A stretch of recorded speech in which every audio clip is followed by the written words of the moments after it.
From the moment she grabbed my wrist, everything inside me froze. It wasn't the coldness of her touch, it was the trembling desperation behind it. Her eyes, glossy with fear and something else she was trying very hard to hide, flicked to the side. That was the first time I noticed the tall, broad-shouldered man standing near the restaurant entrance, staring at her like he still owned every breath she took.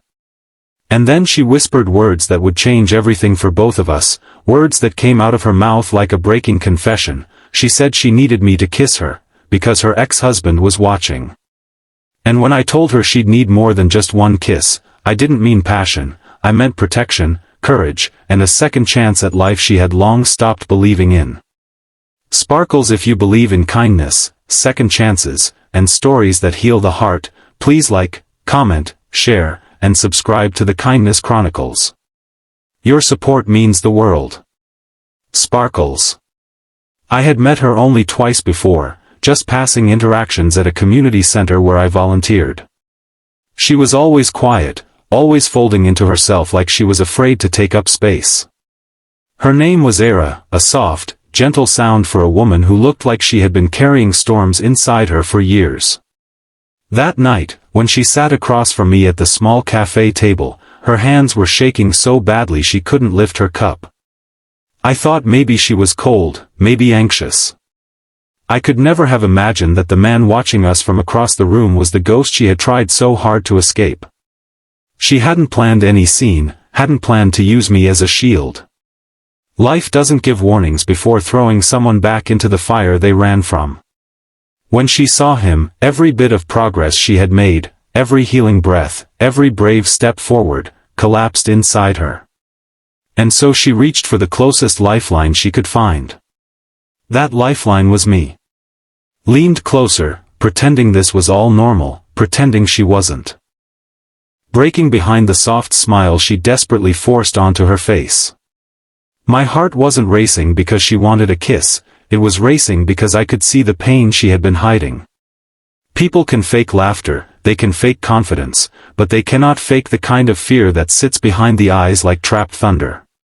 When I touched her cheek, she flinched, not from me, but from the memories she carried. And in that moment I realized that the kiss she asked for wasn't about romance. It was about reclaiming something she had lost, the right to feel safe in her own skin. So I didn't kiss her quickly or dramatically. Instead, I moved slowly, giving her time to breathe, time to know she was not being forced, time to feel that she still mattered. Her ex-husband's eyes widened from across the room. But Era, she closed her eyes like someone who had finally found a quiet corner in a chaotic world. A moment later, she exhaled, a long breath she had been holding for years. But this moment, this fragile, trembling step, was only the beginning. For weeks after that night, she tried to avoid me. Shame does that to people. She apologized too many times, kept saying she didn't want to drag me into her past, didn't want me to feel responsible. But I wasn't helping her out of responsibility, I was helping her because sometimes in life, one soul recognizes another soul's pain even before they know each other's stories. Slowly, she opened up. Not in big, dramatic confessions.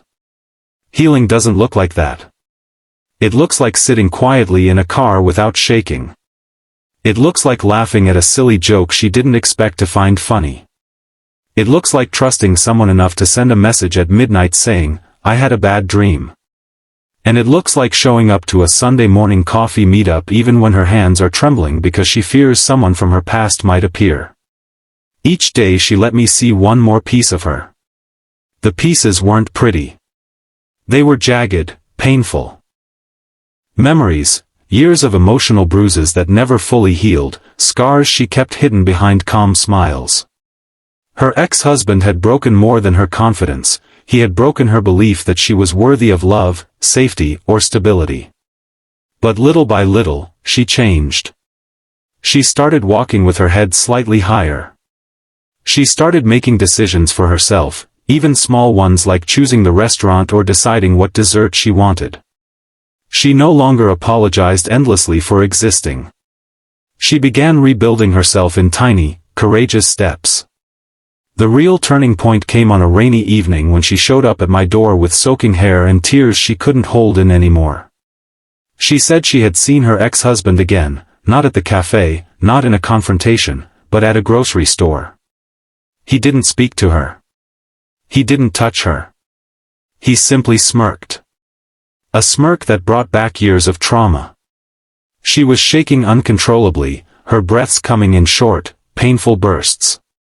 In that moment, she didn't need words. She needed safety. She needed someone whose presence reminded her that the world hadn't abandoned her. So I stayed with her until she fell asleep, curled up like a child who had survived too many storms. From that night onward, she stopped running. Not because she wasn't afraid, but because she finally realized she didn't have to face anything alone. I helped her get a restraining order. I accompanied her to counseling sessions when she asked. I made sure she ate on the days her anxiety tried to starve her. And slowly, beautifully, she transformed. She began speaking with strength, making choices confidently, and rebuilding her identity piece by piece. Months passed. Her ex-husband eventually moved away, partly because of legal pressure, partly because he no longer had access to the control he once fed on. An era, she bloomed. Not quickly like a wildflower, but slowly like a tree learning sunlight again after years in the shade. The first time she laughed freely.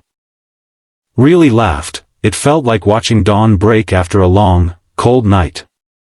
We never rushed anything.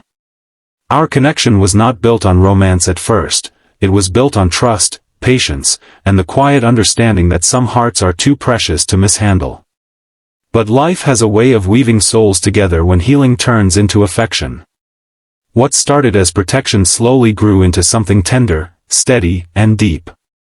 One evening, standing under the warm glow of streetlights, she confessed that the night she asked me to kiss her, she fully expected me to walk away afterward. But instead of leaving, I stayed. And she said that choice saved her. I told her the truth, staying wasn't a choice I struggled with, it was the most natural thing I had ever done. And when she took my hand that night, not out of fear, not out of desperation, but out of genuine peace, I realized she didn't need a kiss to feel safe anymore. She needed a future. A life. Hope. And she was ready for it. Months later, she told me she had forgiven her past, not for him, but for herself. She wanted her heart back. She wanted her courage back. And she wanted her life back. And she took it all back. By the time we officially became a couple, she wasn't the trembling woman who once clung to me in panic.